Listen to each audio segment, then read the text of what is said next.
Okay, what we're looking at right now is the nymph's reply to the shepherd.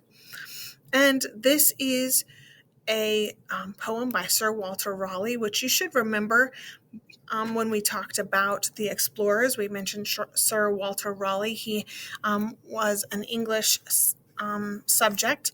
He was under Queen Elizabeth. He was one of Queen Elizabeth's favorites.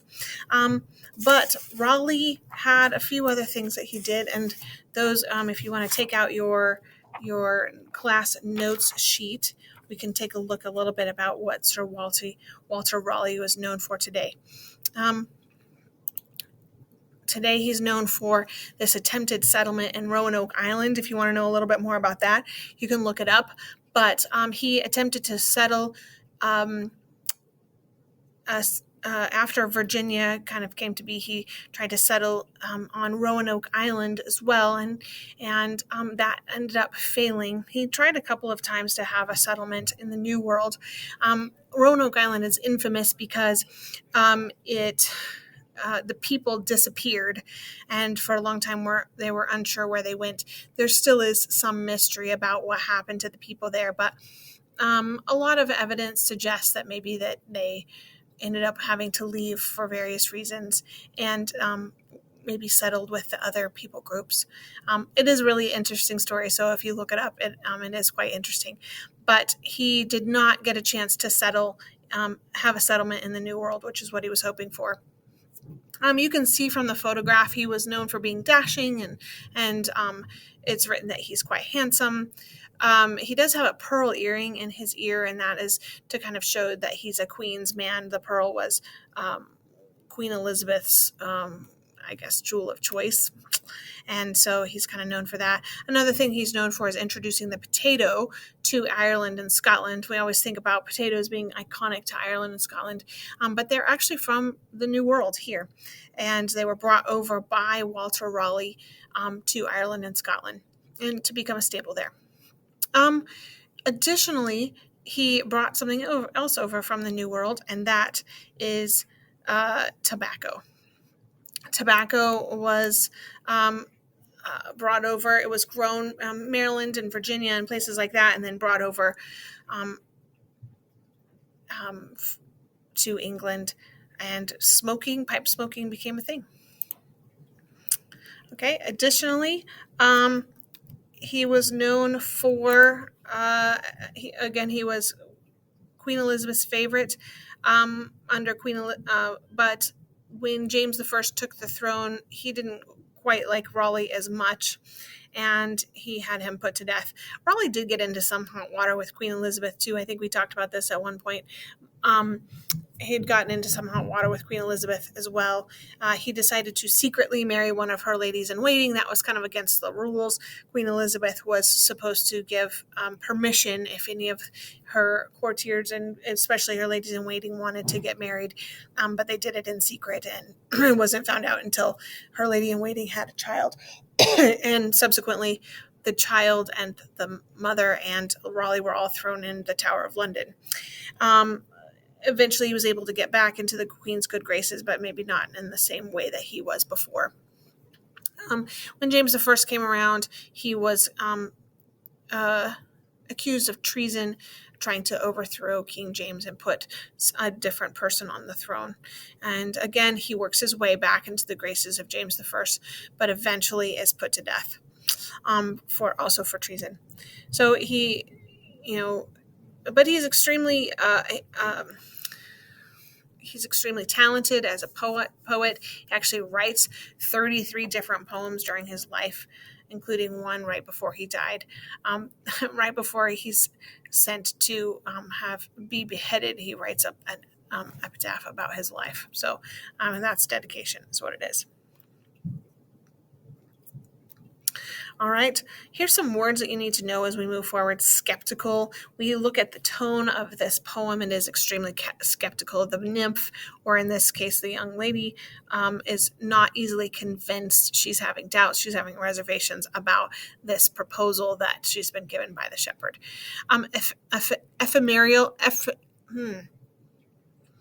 Ephemeral. There it is. I had to get the right emphasis there, ephemeral, lasting a very short time. She calls, if you look at your poem and think back about the shepherd's proposal, a lot of the things are ephemeral. The flowers, right? We think about the flowers specifically. The springtime, they're not going to be lasting very long. They're lasting a very short time. Within the poem, you'll see this philomel, which is an allusion to a Greek, a person in Greek mythology who is turned into a nightingale. And so when we look at that, we'll see that it is a nightingale, and he's alluding to this as like birds. Okay.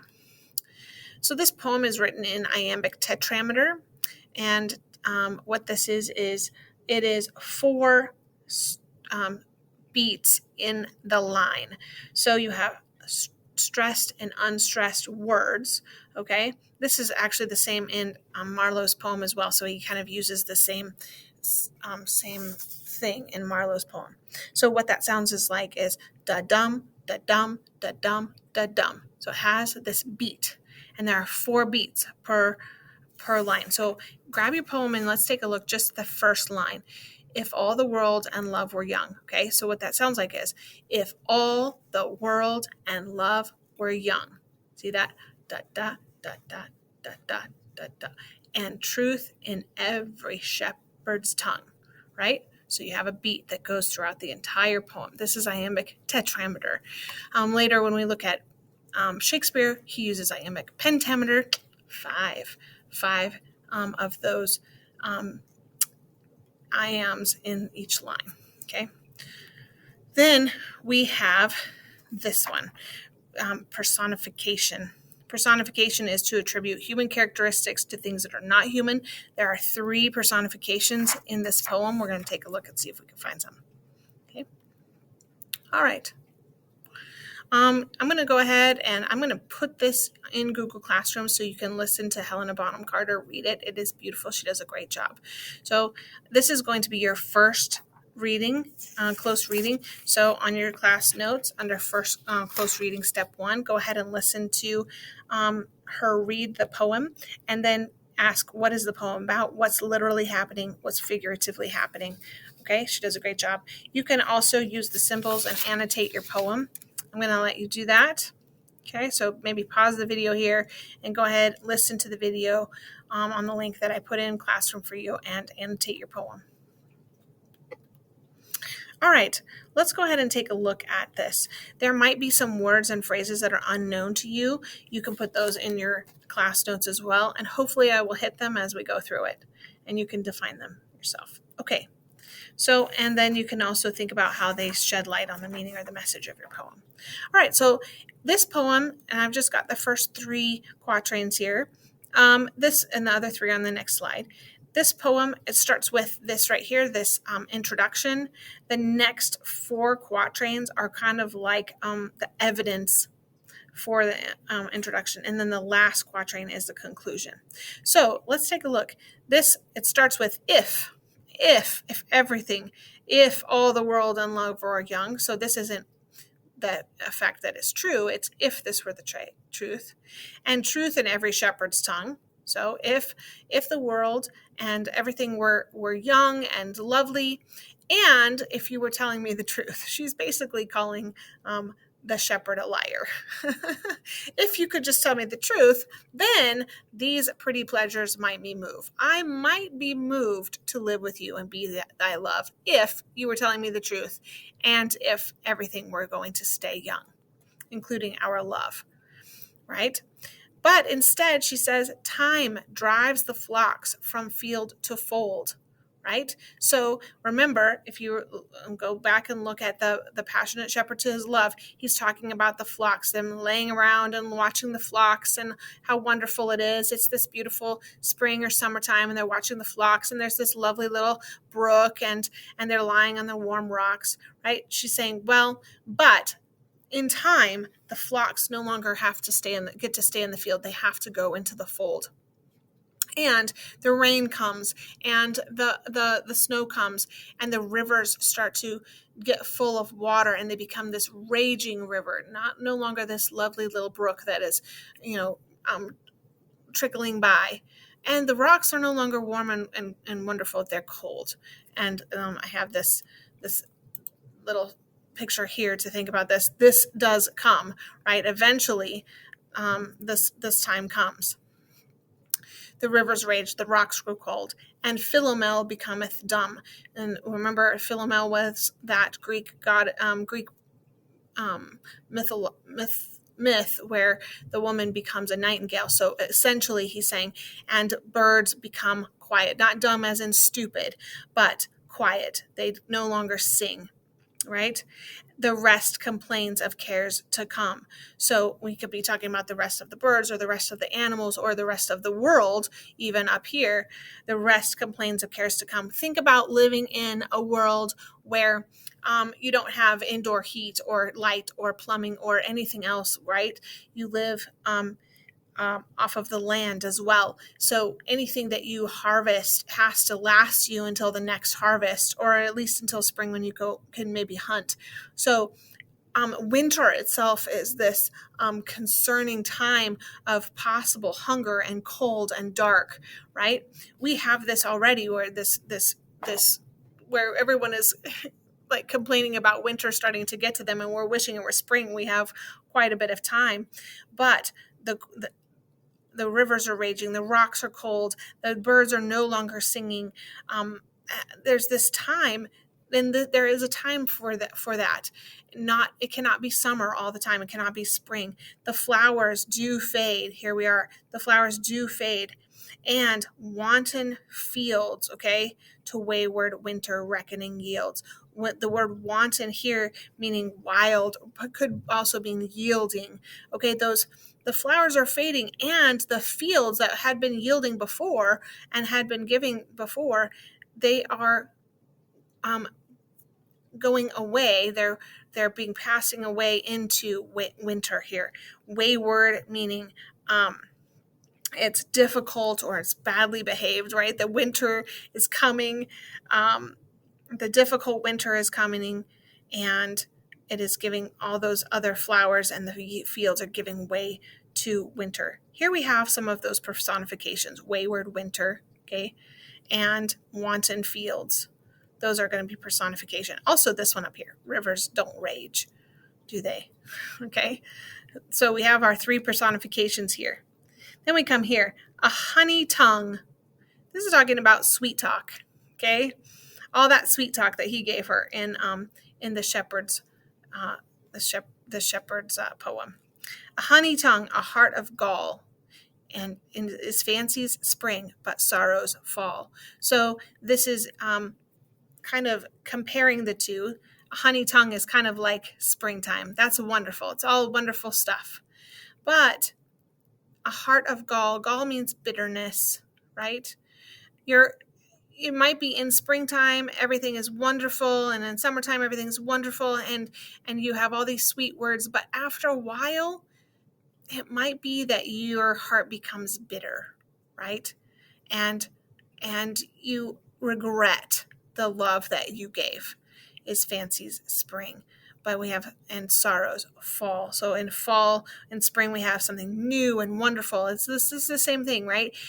Love can be new and wonderful, but sometimes with time, if it doesn't have a good foundation, if that love doesn't have a good foundation, then maybe you have sorrow and difficulty that comes your way. This is more like fall time, where you have things starting to die and starting to be put aside. And so we have these things being compared and contrasted. All right, we have our withering flowers here. So then this is where we're comparing and contrasting. If you look at your notes, you have compare and contrast Marlowe's poem and Raleigh's poem. Let's try that again. So if you look at the shepherd's poem and you look at the nymph's reply, all of those things that he promised, the gowns, the shoes, the beds of roses, the cap, thy kirtle, and thy posies, soon break, soon wither, soon forgotten. So each of these things, she doesn't say my gowns or my shoes, all of the things that he promised her, your gowns, your shoes, right? But then she uses some harsh words. They break, they wither, and they're forgotten. So of course we see things that can be broken and the flowers are withering, but she's not just talking about things that are able to be grasped. She's also talking about inanimate things that fall by the wayside and are forgotten, like their love, right? And then we have this other, in folly ripe, right? In folly ripe. This brings to mind, the ripeness brings to mind some fruit, right? And folly can mean like your dreams. In your dreams, everything is, everything is wonderful and ripe. The fruit is wonderful, but it doesn't last forever. And it says in reason. Reason means reality, but in reality, it's going to rot and fade. If you don't eat it, it's going to go bad, right? So in your dreams, it's wonderful, but in reality, it's not. It's not necessarily as wonderful. And all of these things, the things that are withering and breaking and forgotten. The belt of straw and ivy buds, the coral clasps, the amber studs. So the belt of straw and ivy buds, those are things can wither and fade right away. The coral clasps and the amber studs are lovely and wonderful, but those are also, all these in me no means can move. So we have, those still aren't going to move her. And you have a little alliteration here, right? In me no means can move. All the M words there. A little bit of a little alliteration. To come to thee and be thy love. So none of this is going to change her mind, is what he's saying. But now we have this however, but also, if only youth could last, if things never grew old, and love still breed being multiply or grow, and love could multiply and grow. Remember contrasting the death before. But if youth could last, and love would never fade away, would always multiply, had joys no date, there was no expiration to joy, if joy could be forever, right? And we never had any difficulties.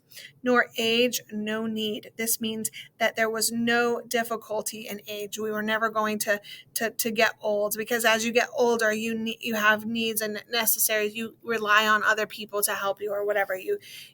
Things become difficult. If joy could last forever and we never aged and we never had difficulties, then only these delights my mind might move. All the things you promised me would change my mind. Okay, and I would want to come to live with thee and be thy love. So basically what the nymph or the woman is saying, replying back to the shepherd, is what you've promised me, the love that you promised me, is really, there's no foundation. Everything, it's liable to wither and fade. And that is not what I want. I want something that is going to last for a long time. And that's not what you've offered me.